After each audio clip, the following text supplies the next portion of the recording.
As difficult and challenging the camp situation is, and it's not a desirable situation for refugees at all, for humanitarian organizations to work in a camp is in some regards easier. It's very clearly defined who are the refugees, the numbers, the areas, what is needed, which services, and we often do education and so on. They are together. People are together as a community. And that is the big difference to people in urban areas. They are not together as a community. They are spread out all over the city. Sometimes they live in the more poorer area because urban refugees belong to the group of the poorest of the poor. And among these families are families with handicapped children, vulnerable. On my visit to Damascus recently, we visited, he was 7 months detained by some of the groups in Iraq. 2 children handicapped. He has no job, no income in Syria. They applied for resettlement.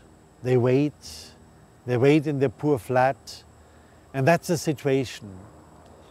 Help does not get to them with their children or so easily. So JRS has by its own philosophy and mission the key, the cornerstone to accompany. And I say this is the cornerstone. We are there to accompany refugees in whatever situation they are. And that means to go there, either to the camp, but in urban areas, to go where they are, to find them.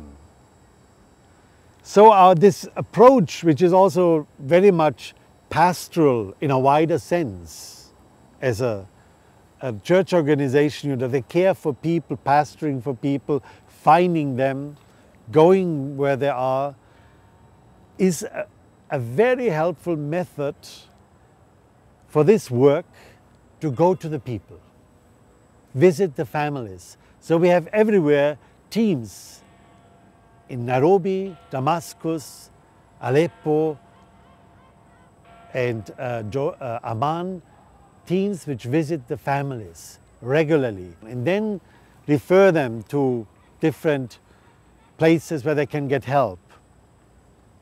The second answer, which is also somewhat typical or close to our nature, is we use very much local structures, be it church, schools, or even spaces of parishes, where people can meet.